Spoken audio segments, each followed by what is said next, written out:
À la fin de chaque journée, nous devons penser à la bonté de Dieu. Combien il a été bon pour nous tout au long de cette journée-là. Et puis nous devons créer cette habitude de rendre grâce, cette habitude de reconnaissance, de gratitude envers le Seigneur. Amen. La parole de Dieu dit que nous devons être reconnaissants, être conscients des faveurs, être conscients des faveurs du Seigneur. Amen. Alléluia. Que le Seigneur vous bénisse. Nous allons lire dans Matthieu au chapitre 14. Matthieu au chapitre 14.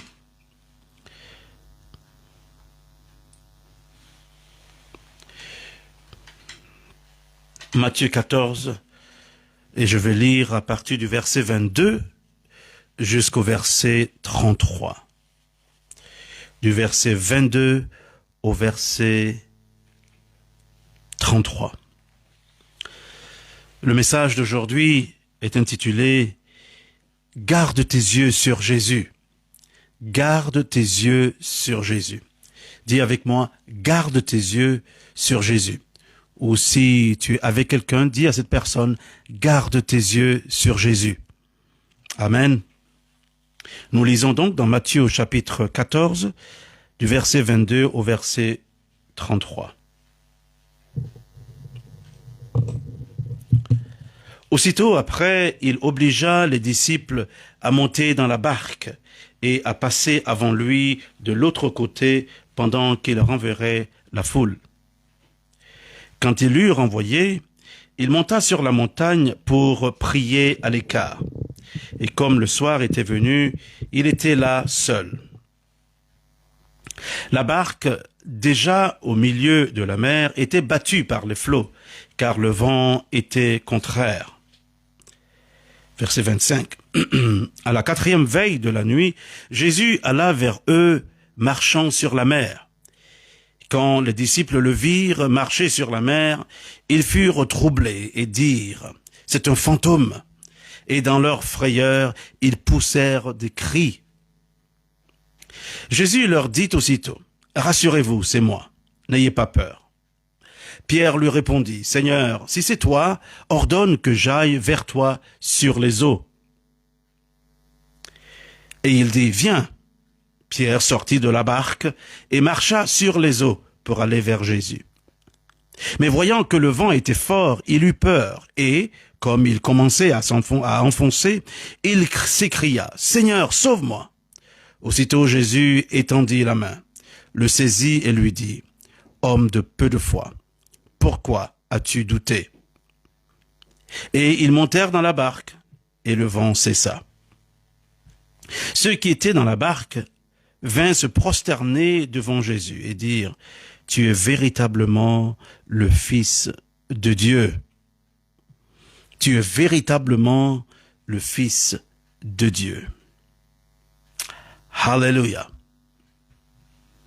Seigneur, nous bénissons ton nom pour ta parole. Oh Dieu de Dieu, nous louons la parole.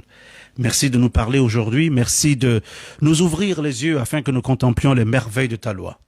Merci, ô Dieu, de nous enseigner. Merci de parler à quelqu'un aujourd'hui. Dans le nom puissant et merveilleux de Jésus, nous rendons grâce au nom de Jésus. Amen.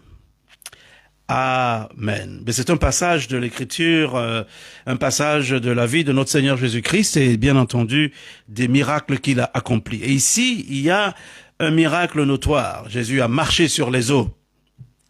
Nous allons voir ça et nous allons voir encore d'autres aspects de ce verset que nous avons, de cette portion de l'Écriture que nous avons vue, que nous avons lue.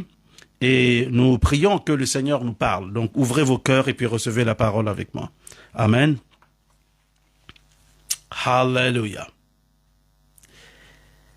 Jésus venait de multiplier des pains. Il venait de nourrir plusieurs personnes, des milliers de personnes. Il venait de nourrir environ 5000 hommes, sans compter les femmes et les enfants. Il avait fait un miracle notoire. Amen. avec 5 pains et 2 poissons qu'on lui avait apportés. Il a fait un miracle. Il a nourri 5000 hommes, sans compter les femmes et les enfants. Miracle notoire. Après le miracle, il a obligé les disciples à monter dans la barque et à passer avant lui de l'autre côté pendant qu'il renverrait la foule. Il s'est chargé lui-même de renvoyer la foule. Et il a commandé aux disciples de se rendre de l'autre côté de la mer en montant dans une barque. La Bible dit qu'il les a obligés. Jésus les a obligés.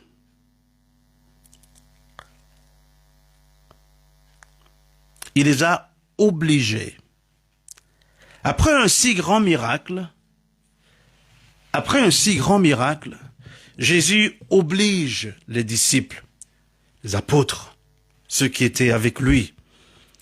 Il les a obligés à passer de l'autre côté de la mer. Avant lui, ça veut dire qu'ils suivraient.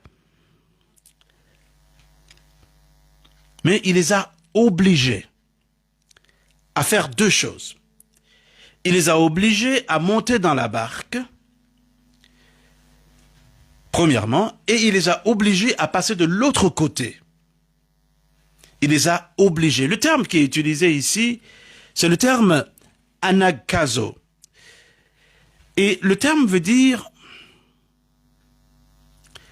il était nécessaire. Selon lui, en tout cas, le Seigneur, il était nécessaire. C'était de nécessité que les disciples prennent la barque, montent dans la barque et se rendent de l'autre côté. Il les a obligés.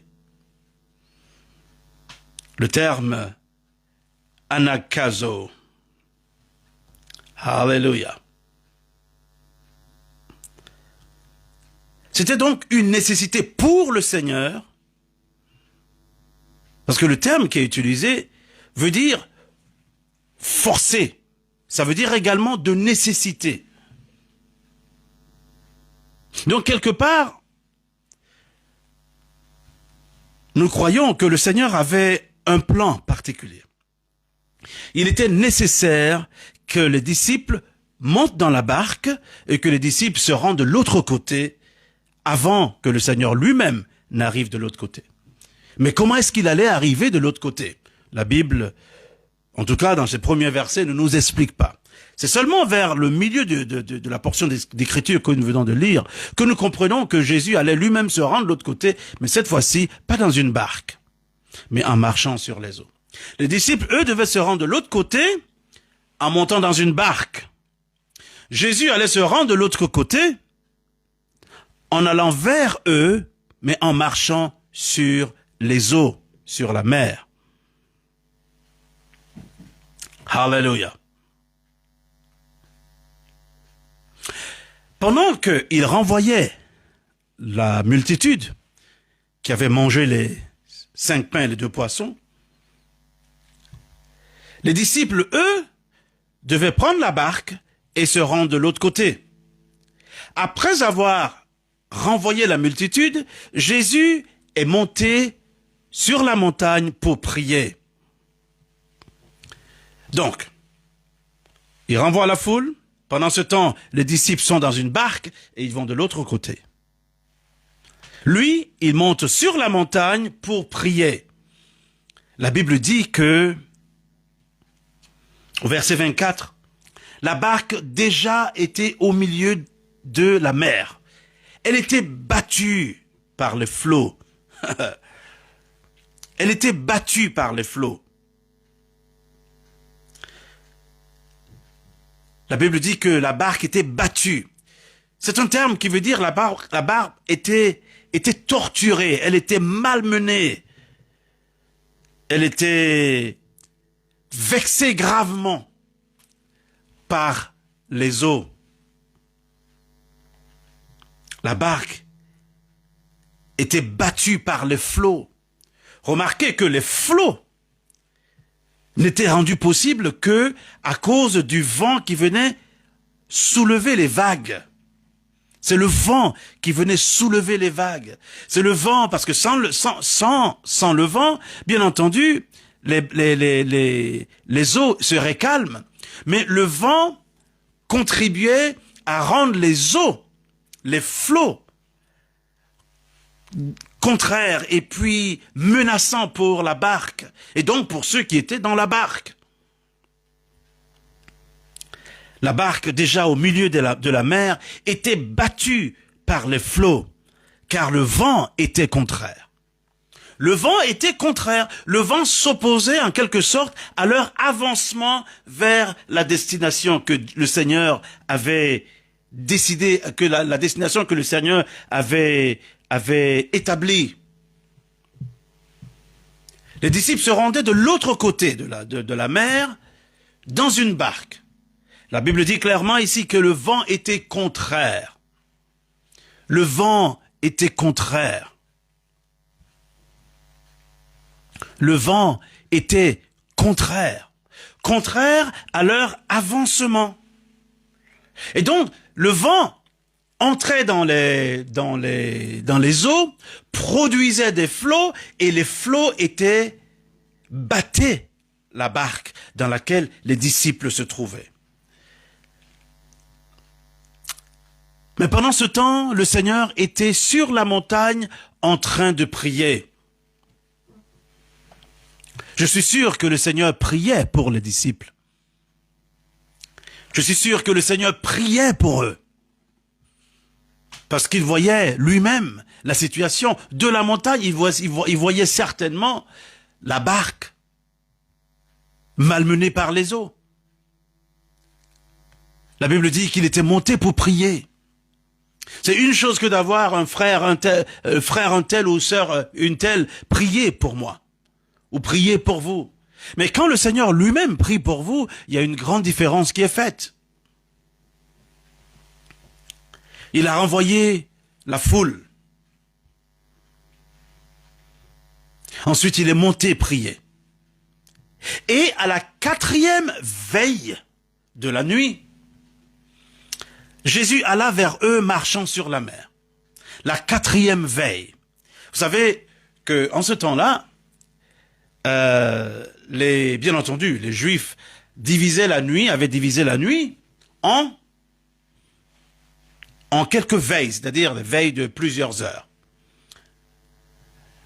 Les Romains, eux, avaient divisé la nuit en 4 veilles. 4 veilles. Les soldats romains, par exemple, devaient se succéder après des veilles de 3 heures. C'est-à-dire à partir de 18 heures, à la tombée de la nuit, à partir de 18 heures, de 18 heures à 21 heures, c'était la première veille. Pourquoi les soldats romains faisaient cela? C'était parce que on voulait empêcher que une veille plus longue, après une veille de peut-être 4 heures, que les soldats ne soient fatigués et ne s'endorment. Donc les veilles étaient relativement courtes, de 3 heures. Et donc il y avait la première veille de 18 heures à 21 heures. Il y avait la deuxième veille de 21 heures à minuit. Il y avait la troisième veille de minuit à 3 heures du matin. Et puis il y avait la 4e veille de 3 heures du matin à 6 heures du matin. Donc, ces 4 veilles de 3 heures faisaient les 12 heures de 18 heures à 6 heures du matin. Et donc, après, bien entendu, la captivité, les Juifs avaient donc adopté pendant l'occupation romaine, ils avaient adopté les veilles de 4 heures pendant la nuit. La Bible dit donc que à la 4e veille de la nuit, Jésus alla vers eux marchant sur la mer. À la 4e veille. Entre 3 heures du matin et 6 heures du matin. Là où le nouveau jour se lève. Mais c'est un moment décisif. À cette période-là, en ce moment-là, les disciples avaient certainement déjà lutté contre ces oppositions, contre ce vent qui était contraire pendant plusieurs heures. Pendant plusieurs heures. Certainement, pendant la première veille, pendant la deuxième veille, pendant la troisième veille. Ça fait au total, pendant 9 heures de temps, ils avaient lutté contre ce vent contraire. La Bible dit que la barque était malmenée, la barque était battue par les flots. Et donc les disciples dans la barque s'efforçaient certainement d'atteindre l'autre bord. Mais la Bible dit que pendant que la barque était battue par les eaux, le Seigneur Jésus-Christ, lui, était sur la montagne et priait. Il était seul, il était à l'écart. Ce qu'il demandait à Dieu, la Bible ne nous dit pas ce que Jésus demandait au Seigneur. Mais une chose est sûre, il pensait à ses disciples. Et c'est parce qu'il pensait à ses disciples qu'il est descendu de la montagne pour aller vers eux. Pendant que il marchait sur les eaux, la Bible dit, au verset 25, à la 4e veille de la nuit, Jésus alla vers eux, marchant sur la mer. Alors, ce verset est très important. L'image ici est une image vraiment digne d'être étudiée. Ça semble contradictoire. À la 4e veille de la nuit, Jésus alla vers eux, en marchant sur la mer. Alors, la mer est une étendue d'eau. L'eau a une densité très faible. L'eau a une densité très faible. Si vous mettez le pied sur l'eau, bien entendu, votre pied va s'enfoncer. Mais Jésus a marché sur la mer. Il a marché sur l'eau.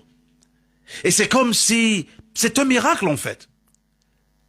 Jésus a certainement, par ce miracle, rendu la densité de l'eau peut-être un peu plus grande, pour que l'eau puisse soutenir ses pieds bénis. Il a marché sur l'eau comme s'il marchait sur une moquette. C'était la première fois qu'un homme marchait sur l'eau. Ça ressemble ici à un oxymoron. Jésus a marché sur la mer. Jésus a marché sur la mer. Il était tout seul d'abord au préalable, en train de prier. Et tout à coup, il décide de mettre fin à la prière et d'aller vers les disciples.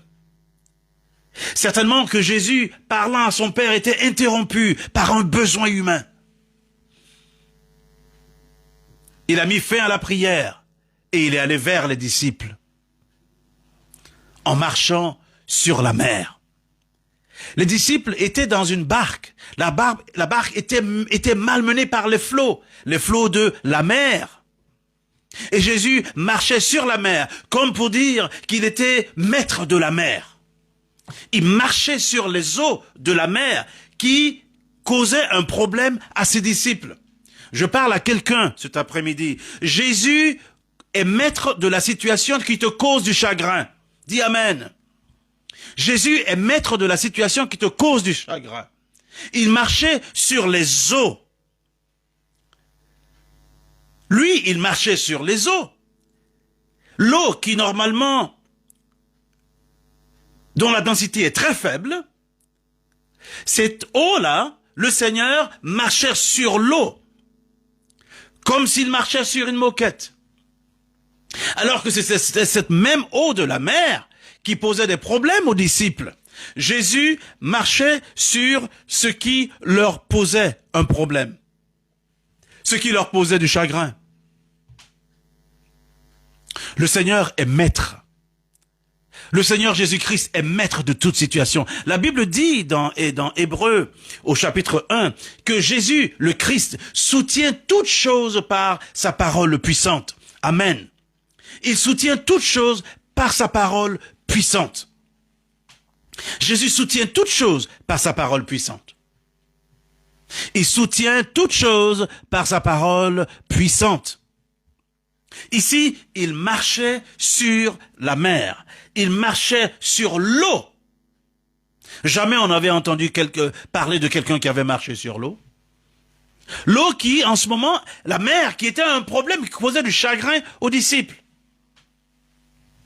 La Bible dit que lorsque Jésus est arrivé dans la barque, à la fin, le vent a cessé. Ça veut dire que quelque part, c'est comme si tout avait déjà été organisé par Dieu, par lui-même, pour montrer quelque chose aux disciples. Et voici que la tempête qui était causée par les flots qui battaient la barque et qui certainement causait beaucoup de chagrin aux disciples, cette fois-ci, il y a un transfert de tempête. La tempête qu'ils voyaient, contre laquelle ils luttaient, tout à coup se transforme en une autre tempête. La Bible dit, quand les disciples le virent marcher sur la mer, ils furent troublés. Et ils dirent, c'est un fantôme, et dans leur frayeur, ils poussèrent des cris. Nous ne parlons pas de gamins ici, c'était des hommes. Des hommes.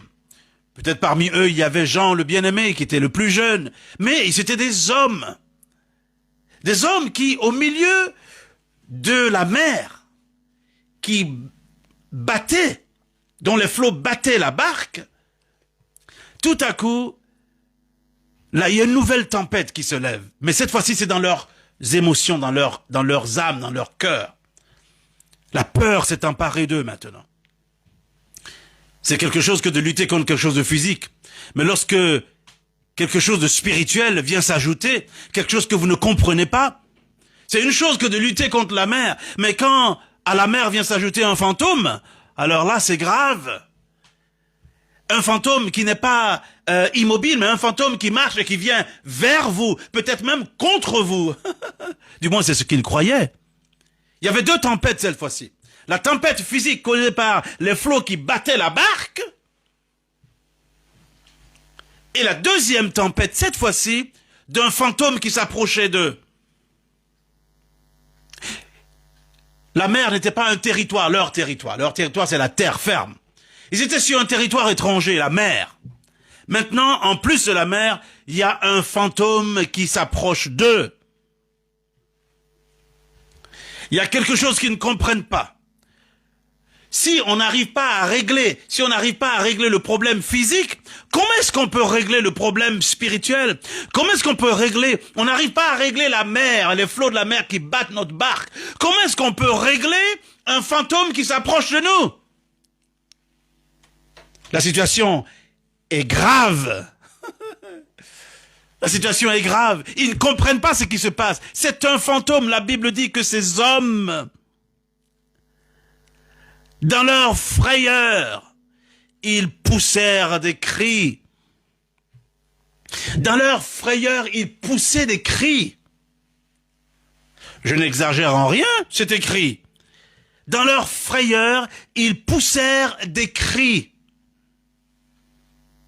Certainement que quelques-uns se disaient, oh, le Seigneur nous a fait venir ici. Il nous a obligés à monter dans une barque. Voici que la mer et les flots se lèvent, battent notre barque, et il n'est pas là. Maintenant, ce qu'on voit, c'est un fantôme qui s'approche de nous. Ils ont dit, c'est un fantôme! Le fantôme s'approchait d'eux.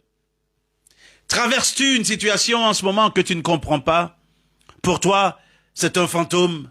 Pour toi, c'est une situation qui est causée par le diable. Pour toi, il y a un fantôme dans cette affaire.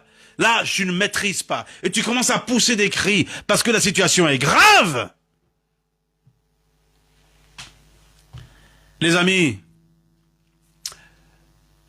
c'était une mauvaise perception. Ce n'était pas un fantôme. La réalité est que ce n'était pas un fantôme. Mais dans leur expérience, ils n'avaient jamais vu quelqu'un marcher sur la mer. Ils n'avaient jamais vu quelqu'un marcher sur la mer. Personne n'a jamais marché sur l'eau. Et de voir que la personne marchait sur l'eau de la mer qui était beaucoup mouvementée. Alors c'est une chose que de marcher sur l'eau, une eau calme, douce, mais de marcher sur une eau qui est en plein mouvement, dont les flots sont déchaînés, ça, non seulement c'est un miracle, c'est quelque chose d'invraisemblable, quelque chose d'extraordinaire, quelque chose qu'il n'avait jamais expérimenté, que de voir quelqu'un venir sur l'eau, mais de voir quelqu'un marcher sur l'eau, une eau dont les flots sont déchaînés. Alors ça, c'est incroyable. Et ils ont conclu que c'était un fantôme. Seul un fantôme, seul un esprit pouvait faire ça. Mais la chose est grave parce que l'esprit s'approchait d'eux. Alors ils ont conclu que c'était un fantôme. C'est un fantôme. Et dans leur frayeur, ils étaient effrayés. Ils étaient effrayés. Ils avaient peur. Et désormais, la tempête est une tempête qui est au cœur maintenant.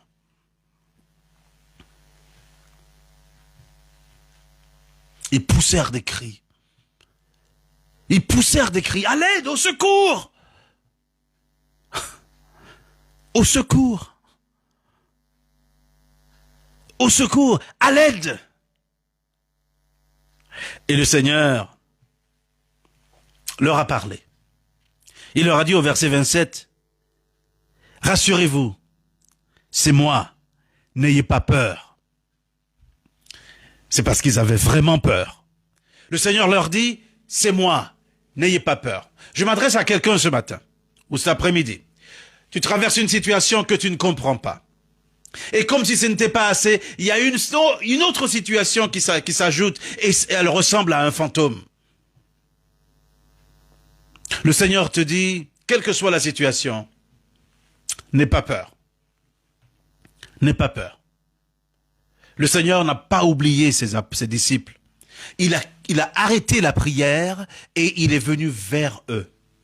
La façon dont le Seigneur arrive, c'est pas ça le problème. Une chose est sûre, c'est qu'il arrive vers toi pour régler ce problème.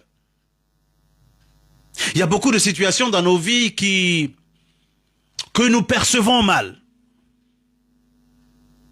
Nous percevons ces situations très mal, souvent. C'est la nature humaine.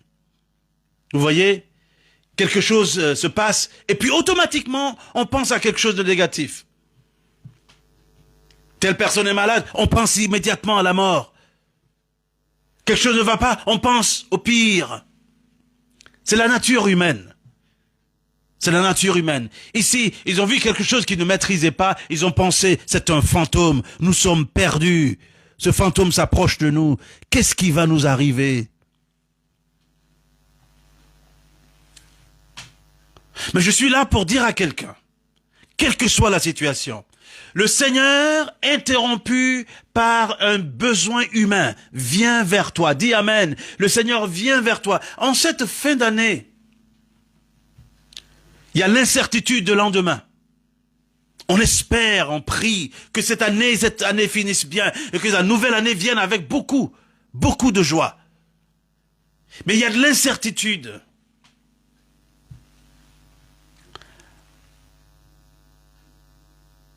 C'était pourtant le Seigneur qui les avait obligés à monter dans la barque et à passer de l'autre côté. Le Seigneur t'a-t-il donné une parole? T'a-t-il donné une instruction?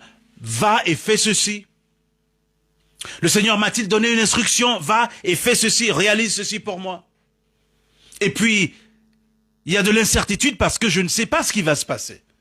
Je prends cette décision, Seigneur, je vais obéir à ta voix. Et puis tout à coup, voici des problèmes. Et puis peut-être que je me demande, Seigneur, est-ce que c'est vraiment toi qui m'as parlé? Ou alors est-ce que j'ai écouté mes pensées? Que ce soit dans l'œuvre du ministère, par exemple. Le Seigneur m'a commandé de faire quelque chose. Et puis tout à coup, il y a un problème. Vous savez, lorsque nous lisons la Bible du commencement jusqu'à la fin, nous comprenons une chose. Lorsque le Seigneur donne une parole, la parole est éprouvée. Lorsque le Seigneur déclare sur ta vie qu'il va faire quelque chose dans ta vie, les ennemis se lèvent. Ça, c'est un processus qui semble être... Ça fait partie de la chose, en fait. Mais vous savez, les oppositions sont également des opportunités pour que le Seigneur démontre sa puissance. Parce que le même Seigneur qui les avait obligés à passer de l'autre côté, a monté dans la barque d'abord pour passer de l'autre côté avant lui. Ce même Seigneur était monté pour prier. La Bible dit que Jésus-Christ de Nazareth intercède pour nous. Le Seigneur t'a-t-il donné une instruction, m'a-t-il donné une instruction? Vous savez ce que nous devons faire, c'est de garder les yeux sur lui. Parce que lui ne nous laissera jamais au milieu de la mer, au milieu de la tempête, sans venir à notre secours. Dis Amen.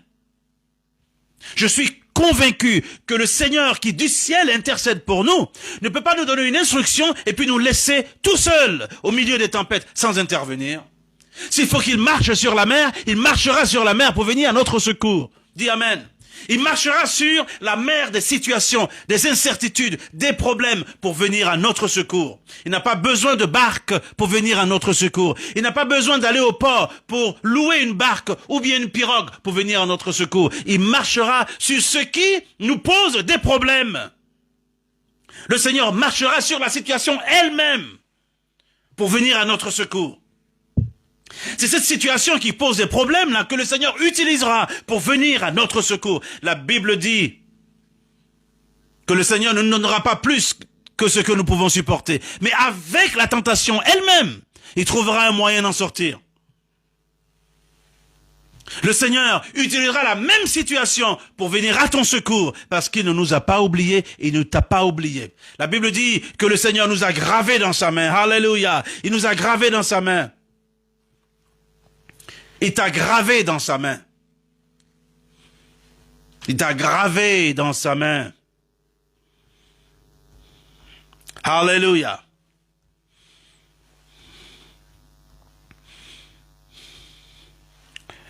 Oh, sheke bebe bebe bebe. Rababababa shitakaba. Oh, shatakaba baba. Ésaïe chapitre 40, verset 27. Pourquoi dis-tu Jacob? Pourquoi dis-tu Israël? Ma destinée est cachée devant l'Éternel. Mon droit passe inaperçu de mon Dieu. Ne le sais-tu pas? Ne l'as-tu pas appris? C'est le Dieu d'éternité, l'Éternel, qui a créé les extrémités de la terre. Il ne se fatigue point, il ne se lasse point. On ne peut sonder son intelligence. Il donne de la force à celui qui est fatigué, et il augmente la vigueur de celui qui tombe en défaillance. Les adolescents se fatiguent et se lassent, et les jeunes hommes chancellent. Mais ceux qui se confient en l'Éternel renouvellent leur force. Ils prennent le vol comme les aigles. Ils courent et ne se lassent point. Ils marchent et ne se fatiguent point. Alléluia. Tirons réconfort de cette vérité, parce que le Seigneur nous a gravés dans ses mains. Le Seigneur nous a gravés dans ses mains.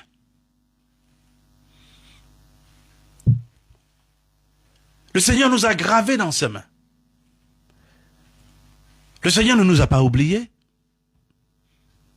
Il ne nous a pas oubliés.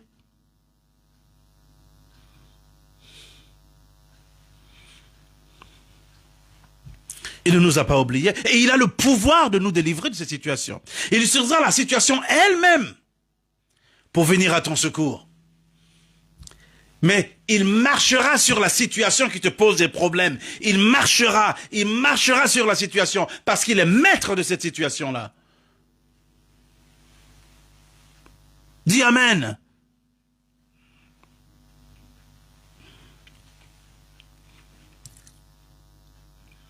Cette année tire à sa fin.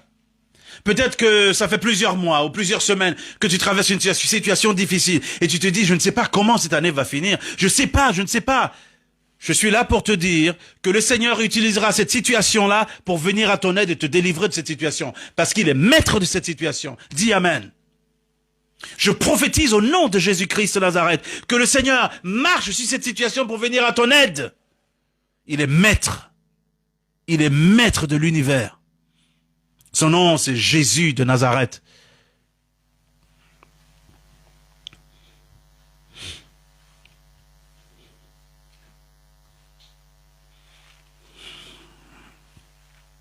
Jésus leur dit aussitôt, au verset 27 de Matthieu 14, Rassurez-vous, c'est moi, n'ayez pas peur.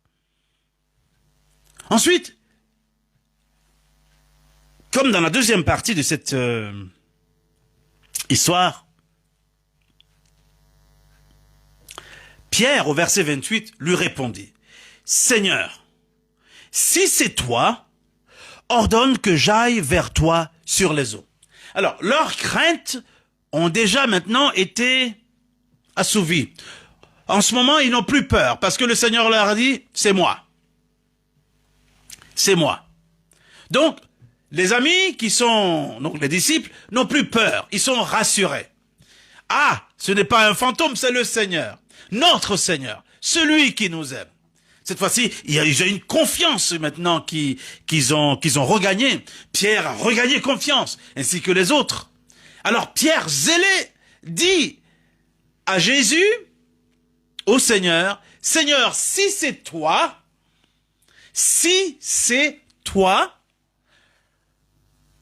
regardez le verset 28, « Ordonne que j'aille vers toi sur les eaux. » Alors, analysons la situation. Voici quelqu'un qui, il y a quelques minutes, faisait partie de ceux qui criaient de peur. Au secours, nous sommes perdus. C'est un fantôme qui s'approche de nous. Cette fois-ci, il a regagné confiance et il dit au Seigneur, si c'est toi, comme tu dis que c'est toi, qui est en train de marcher sur la mer, qui vient vers nous, si c'est toi, parce que nous voyons que tu marches sur les eaux, si c'est toi, ordonne que j'aille vers toi sur les eaux. J'aime Pierre avec son zèle. Quelqu'un d'autre aurait, certainement les autres. Il ne leur est peut-être même pas, il ne leur était même pas monté à l'esprit de demander au Seigneur d'aller vers lui sur les eaux. Oui, ça, d'accord, écoutez, marcher sur les eaux, ça c'est Jésus, d'accord, mais en tout cas, ça nous tente pas, ça ne nous tente pas du tout. Jésus peut marcher sur les eaux, mais quant à nous, marcher sur les eaux, ça c'est vraiment quelque chose, c'est une aventure qu'on ne veut même pas entreprendre. Mais Pierre dit au Seigneur, si c'est toi, alors ordonne que moi, je vienne vers toi sur les eaux. Je pense que la demande est claire. La demande est claire. La prière au Seigneur est claire. Pierre dit au Seigneur, si c'est toi, ordonne que j'aille vers toi sur les eaux. Alors regardez un peu. Il n'avait, avant ces moments, il n'avait jamais vu quelqu'un marcher sur l'eau. Il a vu Jésus marcher sur les eaux, ils ont eu peur, mais cette fois-ci, le Seigneur a dit, rassurez-vous, c'est moi. Alors Pierre lui dit, Seigneur, si c'est toi, ordonne que moi aussi, j'aille vers toi sur les eaux, si c'est toi. Et bien entendu, comme c'était Jésus, le Seigneur lui dit, viens. Oh, oh, oh. Je me posais une question. La tempête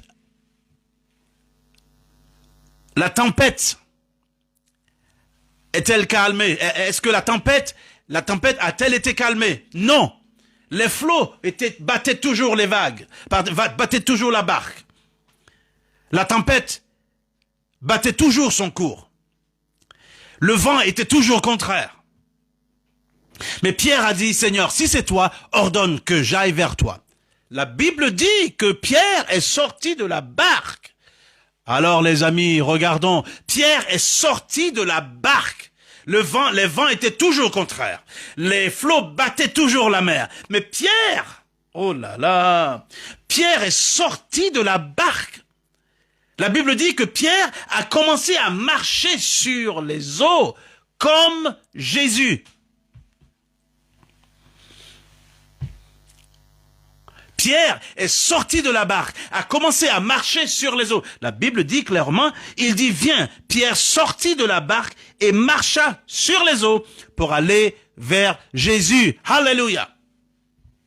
Pierre, un homme comme vous et moi, comme toi et moi, est sorti de la barque à la parole de Jésus et a commencé à marcher sur les eaux. La Bible ne nous dit pas qu'il y a eu 2 anges qui ont attrapé Pierre pour ne pas que Pierre s'enfonce. La Bible ne nous dit pas que les anges sont venus à l'aide de Pierre. Non, Pierre a commencé à marcher sur les eaux à la parole de Jésus qui disait « Viens ». Wouh! Viens. Ouh. Jésus a dit à Pierre, viens. À la parole que Pierre a entendue, lui aussi a reçu le pouvoir de marcher sur les eaux. À la parole de Jésus. Vous savez, Hébreux chapitre 1 dit que Jésus tient toutes choses par sa parole puissante. Il a dit à Pierre, viens. Dès que la parole vient à toucher les tympans de Pierre, Pierre est sorti par la foi et lui aussi a commencé à marcher sur les eaux. Il s'est pas enfoncé.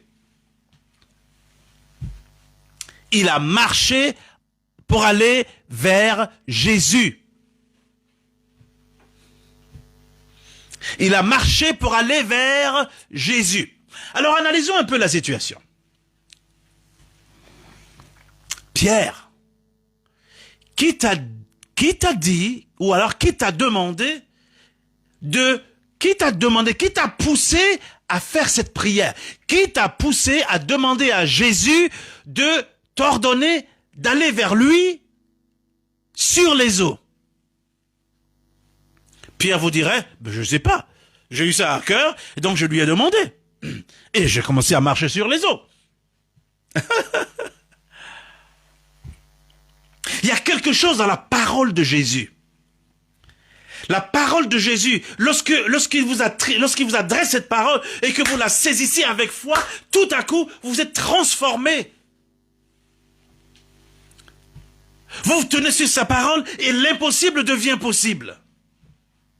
Vous vous tenez sur sa parole et l'impossible devient possible. Pierre a entendu « viens » de la part de Jésus et Pierre aussi est sorti de la barque et a commencé à marcher.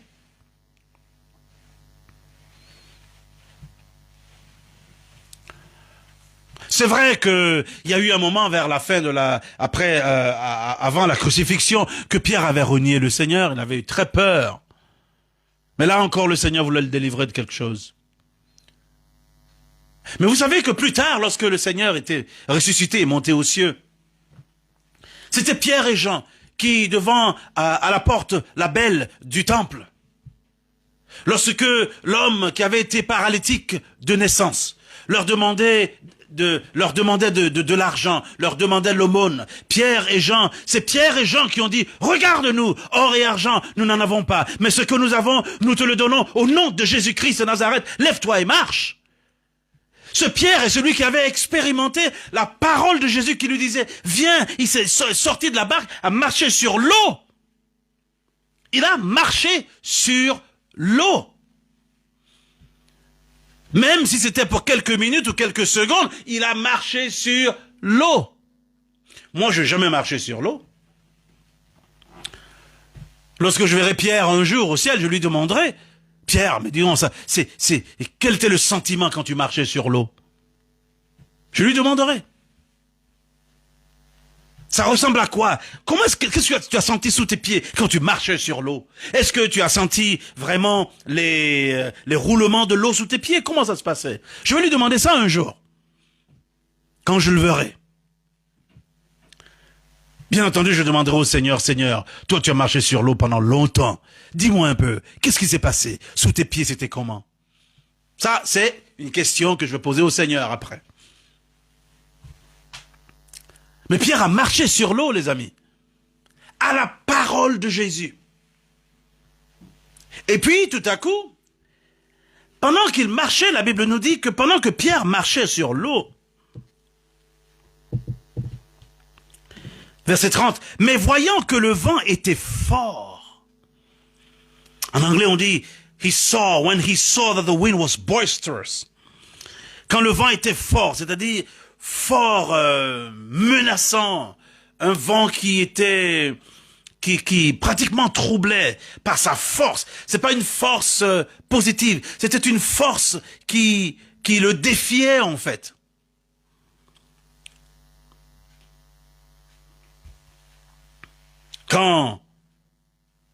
Mais voyant que le vent était fort, Ha, sharababababa.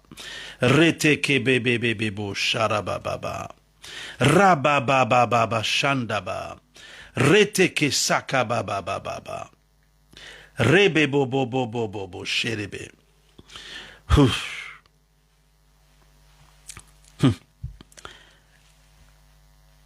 Mais quand il voyait que le vent était fort, ce fort ici, là, un des synonymes, c'est bruyant, turbulent, tumultueux même, impétueux, remuant. Mais lorsqu'il a vu que le vent était impétueux, lorsqu'il a vu que le vent était tumultueux, quand il a vu que le vent était tapageur, quand il a vu que le vent était turbulent, il eut peur. Voici que la peur est revenue encore dans le cœur de Pierre. Oh, cette peur! Cette peur! Il avait peur avant lorsqu'il voyait que le vent battait la barque. Ensuite, ajouté à cela, voici la peur de voir un fantôme. Ensuite, tout à coup, cette peur-là, ces deux peurs se sont calmées, se sont dissipées. Il a regagné de la force, la foi. Et il a même dit au Seigneur, si c'est toi, alors ordonne que je vienne vers toi. Le Seigneur a ordonné que Pierre aille vers lui. Pierre, tout à coup, a eu un regain de confiance, de foi. Il est sorti de la barque. Il marchait sur les eaux, allant vers Jésus. Et tout à coup, voyant que le vent était tumultueux, voyant que le vent était fort, voyant que le vent était tapageur, Pierre a commencé à développer de la peur encore. Et cette fois-ci, la peur qu'il avait a interrompu le miracle de la marche sur les eaux. Mon ami, le Seigneur t'a-t-il donné une instruction par rapport à accomplir quelque chose pour lui? Le Seigneur t'a-t-il donné une instruction et quand tu as reçu l'instruction, tu étais plein de foi. Maintenant, il y a des situations que tu regardes. Ça va coûter combien ça? Quand je regarde mon compte en banque, je n'ai pas assez d'argent pour réaliser ceci ou réaliser cela. Pour le Seigneur. Je sais que j'ai entendu la voix de Dieu, mais comment le faire? Comment le faire? Ça coûte ceci, ça coûte cela. On me dit que ça coûte tel montant, ça coûte tel montant. Comment rassembler ceci ou rassembler cela? Je vois que les vents sont forts, les vents sont tapageurs, tumultueux, turbulents. Je vois cela. Et c'est comme si la peur veut s'emparer de moi. Mon ami, garde les yeux sur Jésus. N'est-il pas capable de pourvoir? N'est-il pas capable de pourvoir pour toi? N'est-il pas capable de réaliser ce que lui-même a dit? Va-t-il te donner une instruction et puis te laisser sans pourvoir? Si c'est lui, alors il pourvoira. Pierre a dit, si c'est toi, Seigneur, alors ordonne que je marche, que je vienne vers toi. Le Seigneur a dit, viens, et avec la parole, viens. Pierre a marché sur les eaux. Maintenant, Pierre a été distrait. Il a regardé les vents. Alors tout à coup, certainement qu'il a eu dans ses pensées, l'homme ne marche pas sur l'eau. Qu'est-ce que tu fais? Alors regardez ce qui se passe. Pierre, voyant que que le vent était fort, il eut peur. Et comme il commençait à enfoncer, il s'écria, Seigneur, sauve-moi. Alors, je ne sais pas, la parole de Dieu est vraiment magnifique. Vous savez, la marche avec Dieu est une marche spéciale. Il eut peur, et comme il commençait à enfoncer, il commençait à enfoncer. Regardez. L'eau, là, quand vous mettez quelque chose, un solide sur l'eau, il ne commence pas à s'enfoncer, à enfoncer. Quand on enfonce sur l'eau, là, c'est rapide, c'est presque instantané. On ne commence pas. On ne commence pas. On va directement et c'est terminé. Mais pas avec le Seigneur. Vous voyez? Pierre a eu peur. Pierre a eu peur. Le Seigneur dit plus tard, pourquoi est-ce que tu as douté? Pierre a eu peur, il a douté. Et il a seulement commencé à enfoncer. La miséricorde de Dieu est vraiment spéciale. À sa parole, Pierre a douté, c'est vrai, mais Pierre ne s'est même pas enfoncé du coup. Il a commencé à enfoncer. Oh là là. Mon ami, quand tu reçois une parole du Seigneur, une instruction de la part de Dieu, cette instruction te soutient. Elle te soutient pour l'accomplissement de ce qu'il t'a demandé. Il t'a commandé d'accomplir pour lui. Comme il commençait à enfoncer, il s'écria, Seigneur, sauve-moi. Seigneur, sauve-moi. Vous savez, cette parole m'encourage dans tout ce que le Seigneur m'a commandé d'entreprendre pour lui. Je n'enfoncerai pas au nom de Jésus-Christ. Et tu n'enfonceras pas non plus. Par les situations que nous voyons autour de nous. Non, non, non. Nous n'aurons pas peur. Nous allons continuer pour lui. Parce que nous savons que lui-même a déjà pourvu. Cette affaire n'a pas commencé hier ou aujourd'hui. Ça a commencé avant la fondation du monde. Cette affaire a commencé avant la fondation du monde. Pierre commença à s'enfoncer, à enfoncer. Comme il commençait à enfoncer, il s'écria, Seigneur, sauve-moi. Et regardez ce qui se passe après. Aussitôt, Jésus étendit la main, le saisit et lui dit, homme de peu de foi, pourquoi as-tu douté? Une question pour vous qui m'écoutez. Où est-ce qu'ils étaient tous les deux? Étaient-ils déjà de retour dans la barque? Non. Où étaient-ils tous les deux? Sur la terre? Non. Ils étaient toujours, tous les deux, sur l'eau. Jésus a étendu sa main. Jésus a étendu sa main. A saisi Pierre, étant toujours sur l'eau. Jésus était toujours sur l'eau. Et pourtant, il a étendu la main, a saisi Pierre. Pierre n'était pas un gamin. Pierre était un homme avec un poids certainement au moins de 70 kilos ou peut-être plus. Jésus a étendu la main, a saisi Pierre, a empêché Pierre d'enfoncer. Étendu la main, a saisi Pierre, toujours étant sur l'eau. Toujours étant sur l'eau.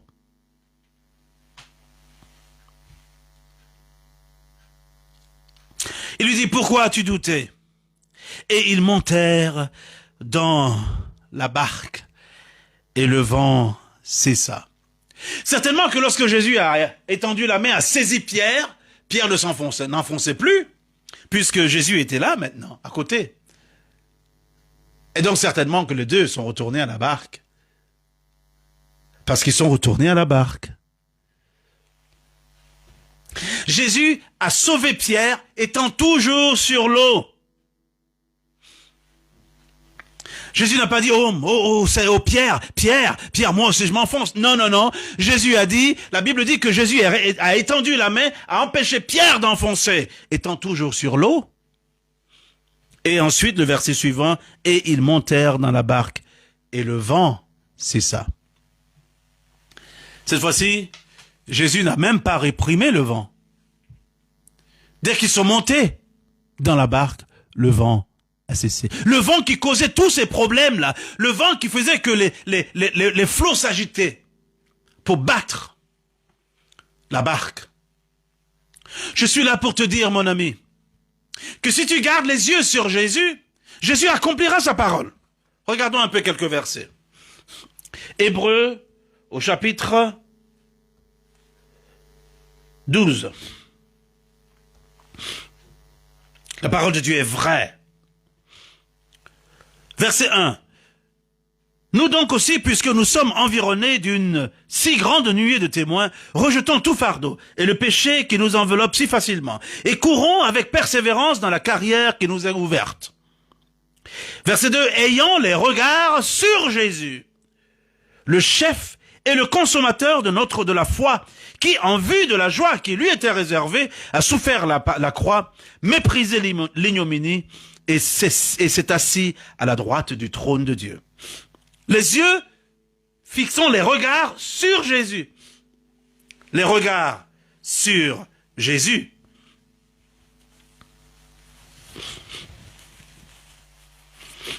Le chef est le consommateur de la foi. Ayons les regards sur Jésus. Le chef est le consommateur de la foi. C'est ce que Pierre aurait dû faire. Ne pas ôter les regards de Jésus. Parce qu'il a commencé à enfoncer lorsqu'il a commencé à regarder le vent qui était contraire. Il a commencé à regarder le vent qui menaçait. La Bible dit que lorsqu'il voyait le vent, que le vent était fort, alors il eut peur. Mon ami, alors que nous passons de 2023 à 2024, assurons-nous dans nos cœurs que nos yeux sont fixés sur Jésus, que nous ne regardons à aucune autre situation. Mais nous, les yeux fixés sur Jésus, les regards fixés sur Jésus, sur la parole qui nous a donné, si nous tenons sur cette parole, et rien ne doit nous distraire. Amen. Rien ne doit nous distraire.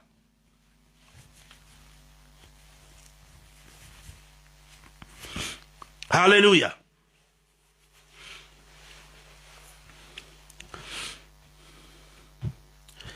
Oh, alléluia. La parole de Dieu est vraie. Jésus soutient toutes choses par sa parole puissante. Oh Seigneur, nous prions en ce moment. Pour toutes les paroles que tu nous as données, l'instruction que tu nous as donnée, nous allons accomplir ce que tu dis, parce que toi-même tu es avec nous. Tu intercèdes pour nous auprès du Père. Les regards fixés sur Jésus, qui est l'auteur de notre foi et qui l'amène à la perfection. Mais je veux dire quelque chose aussi. Quelqu'un aurait pu dire, s'il regardait Pierre enfoncé, en disant, toi Pierre, qui t'a demandé de faire une telle prière? Qui t'a demandé de faire une telle prière? Tu t'es trouvé dans une situation difficile parce que c'est toi-même qui as désiré aller vers le Seigneur en marchant sur les eaux. Ne sais-tu pas que l'homme ne marche pas sur l'eau?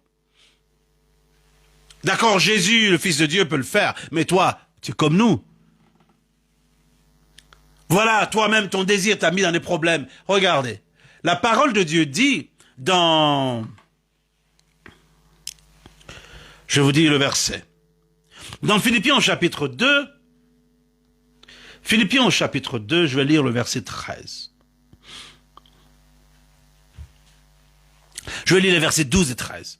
Ainsi, mes bien-aimés, comme vous avez toujours obéi, travaillez à votre salut avec crainte et tremblement, non seulement comme à ma présence, mais bien plus encore à mon absence. Donc je reprends le verset 12. Ainsi, mes bien-aimés, comme vous avez toujours obéi, travaillez à votre salut avec crainte et tremblement, non seulement comme à ma présence, mais bien plus encore maintenant que je suis absent. Car, le verset 13, c'est Dieu qui produit en vous le vouloir et le faire, selon son bon plaisir. Vous voyez, il dit, car c'est Dieu qui produit en vous le vouloir et le faire, selon son bon plaisir. Je suis convaincu que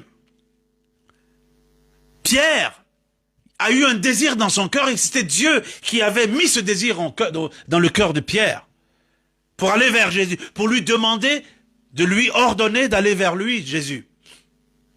Je suis sûr que c'est le Seigneur lui-même qui avait mis ce désir dans le cœur de Pierre.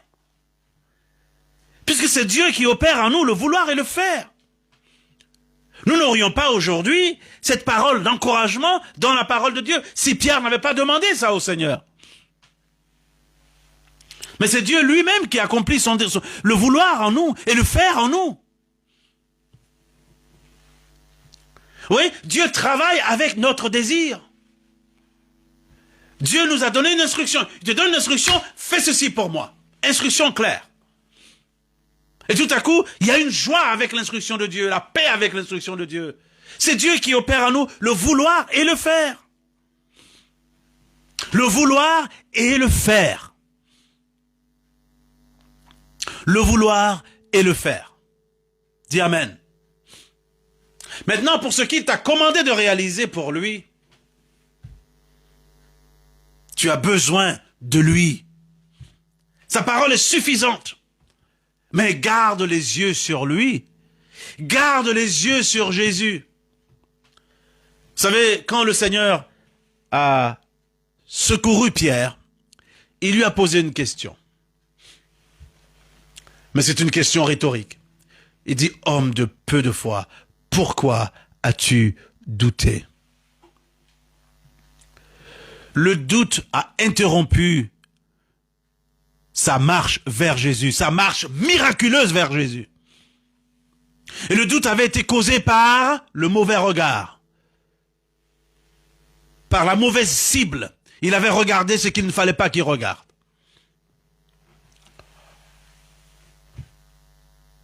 Je suis convaincu que pour tout ce que nous avons accompli pour le Seigneur, nous ne devons pas regarder aux mauvaises choses. Nous ne devons pas regarder à tout ce qui va nous distraire. Nous devons faire confiance au Seigneur et en sa parole, à l'instruction que nous avons reçue. Ça me rappelle une parole dans Agé que le Seigneur a donnée aux bâtisseurs.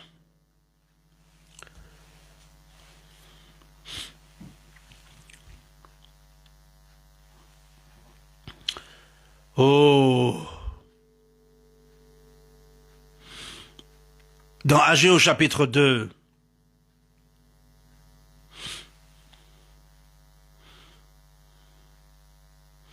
Agé au chapitre 2,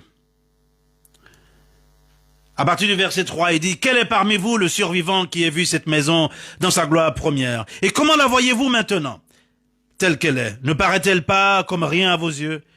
Maintenant, fortifie-toi, Zorobabel, dit l'Éternel. Fortifie-toi, Josué, fils de Josadak, souverain sacrificateur. Fortifie-toi, peuple entier du pays, dit l'Éternel, et travaillez. Car je suis avec vous, dit l'Éternel des armées. Je reste fidèle à l'alliance que j'ai faite avec vous quand vous sortîtes d'Égypte. Et mon esprit est au milieu de vous. Ne craignez pas. C'est ça. Il dit, je reste fidèle à l'alliance que j'ai faite avec vous quand vous sortez d'Égypte. Nous sommes entrés dans une nouvelle alliance, une alliance avec le Fils de Dieu. Et Dieu reste fidèle à cette alliance. Il reste fidèle à cette alliance. Ce qu'il a dit, il va le faire. Car Dieu n'est pas un homme pour mentir, ni un fils de l'homme pour se repentir. Ce qu'il a dit ne le fera-t-il pas? Ce qu'il a déclaré ne l'accomplira-t-il pas? Si Dieu a pu parler à Pierre, si Jésus a pu parler à Pierre en lui disant, viens, un seul mot, Pierre a cru en la parole de Jésus et tout à coup, il a marché sur l'eau. L'impossible est devenu possible. L'impossible est devenu possible. C'est comme si tout à coup Pierre a entendu la parole de Jésus et tout son corps a obéi. Tout à coup, l'eau, certainement, la densité de l'eau s'est accrue sous les pieds de Pierre. Ou alors, quelque chose s'est passé, c'est un miracle. Pierre a pu marcher sur les eaux, même si ce n'était que pour quelques secondes ou quelques minutes. Il a marché sur les eaux. Si Dieu a pu faire ça pour Pierre, ne le fera-t-il pas pour toi et moi? Mais la différence, nous n'allons pas douter de sa parole, nous allons garder nos yeux sur Jésus pour accomplir pleinement ce que Jésus a dit. Dis Amen. Un Amen résonnant.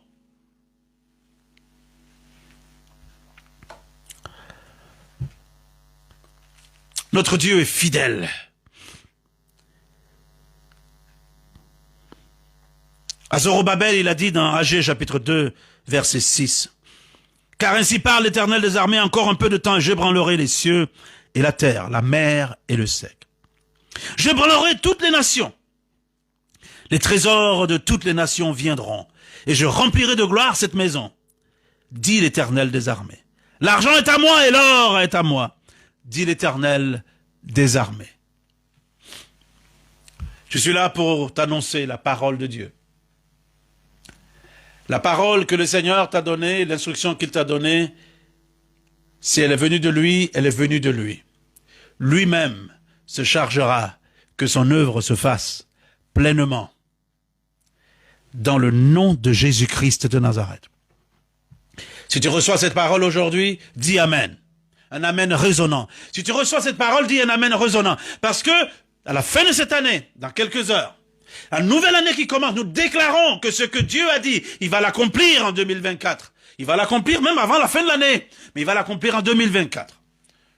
En ce qui me concerne, et en ce qui concerne ce que Dieu m'a dit, il va l'accomplir au nom de Jésus-Christ de Nazareth. Nous n'allons pas être distraits par les mauvaises choses qui cherchent à nous distraire. Vous savez, je vais finir avec cette histoire. Il y a plusieurs années, un jour, que je revenais du travail. Je revenais du travail, épuisé, c'est la fin de la journée. Et pendant que je montais pour aller à la maison, je montais une colline pour aller à la maison. Je pensais au Seigneur pendant que je marchais. Et je suis arrivé à un niveau, il y avait des jeunes enfants, des enfants qui jouaient au bord de la route. Des filles et des garçons, qui étaient très très très agités. Et j'entendais les paroles de ces enfants, c'était de l'insolence en fait qu'ils lançaient à ceux qui passaient. Alors il y a une d'entre elles qui m'a dit, Monsieur, mais moi, j'avais mes pensées là où j'allais, à la maison, et puis j'avais aucune envie d'être distrait. Alors j'ai ignoré ce que cette fillette disait. Monsieur, et comme elle a vu que je ne m'intéressais pas, elle m'a dit ceci, Monsieur, regardez-nous, nous vous parlons, pourquoi vous ne répondez pas? Monsieur, regardez-nous. J'ai ignoré carrément. Je n'avais pas besoin de ça, et je continuais mon chemin. Mais ça m'est resté. J'ai ignoré, alors ces jeunes enfants ont commencé à me poursuivre carrément avec leurs paroles. Monsieur, regarde-nous, look at us, why don't you answer it, look at us. Et je sentais de l'irritation, de la vexation dans leurs propos. Et c'est comme ça que le diable essaie de distraire le peuple de Dieu. Avec telle situation. Quand vous ignorez la situation se demande pourquoi vous osez l'ignorer. Mais vous voyez, nos yeux fixés sur Jésus. Pour accomplir ce que Jésus nous a commandé, nous devons avoir les yeux fixés sur lui. Les regards fixés sur Jésus, selon Hébreux chapitre 12. Verset 2. Les regards fixés sur Jésus, qui est l'auteur de notre foi et qui l'amène à la perfection. Alléluia. Ce que Jésus a dit va se produire. Nous allons réaliser tout ce qu'il a dit qu'on va faire. Parce que lui-même du ciel, il travaille avec nous. Il confirme la parole par des signes qui l'accompagnent. Alléluia.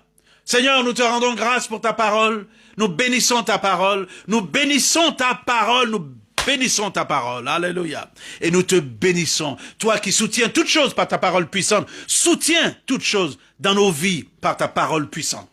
Selon ton instruction, nous avançons les regards fixés sur toi. Nous n'allons pas être distraits par ce dont nous avons besoin. Nous n'allons pas être distraits par la cherté de ceci ou la cherté de cela. Nous n'allons pas être distraits, Seigneur. Nous regards fixés sur toi. Toi-même, accomplis ta parole. Nous n'allons pas être des hommes de peu de foi. Nous allons être des hommes de grande foi.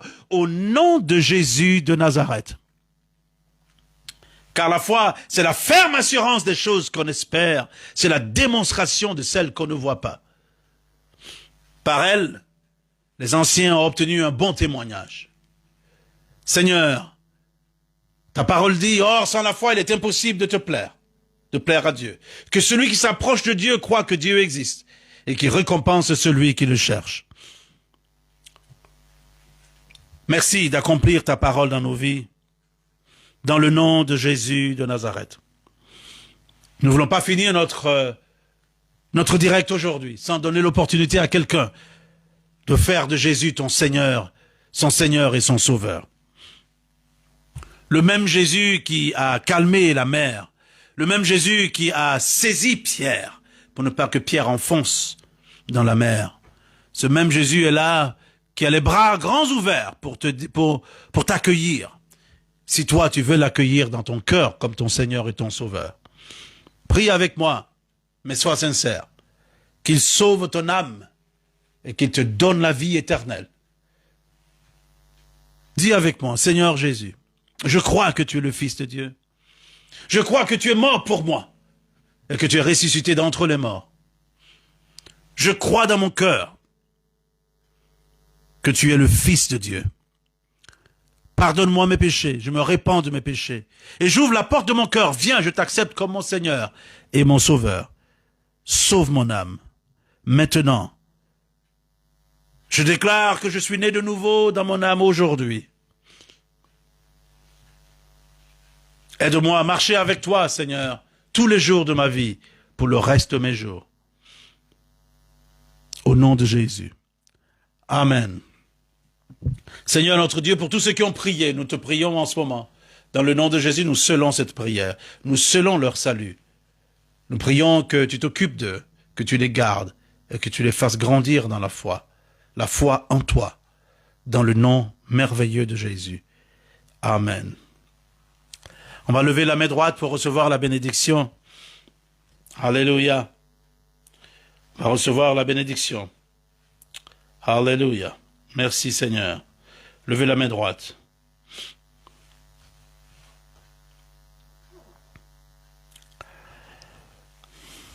Que l'Éternel, le Dieu des armées, te bénisse et qu'il te garde. Qu'il fasse briller sa face sur toi et qu'il t'accorde sa grâce. Qu'il lève sa face vers toi et qu'il te donne la paix. Or, à celui qui peut vous préserver de toute chute et vous faire paraître devant sa gloire, irrépréhensible et dans l'allégresse. À Dieu seul, notre Sauveur, par Jésus-Christ, notre Seigneur, soit gloire, majesté, force et puissance, dès avant tous les temps, et maintenant, et dans tous les siècles. Et le peuple de Dieu dit, Amen, Amen. Que le Seigneur vous bénisse. Écrivez-nous et dites-nous ce que Dieu fait dans votre vie. Écrivez à God Protect Ministries. Que le Seigneur vous bénisse. Amen.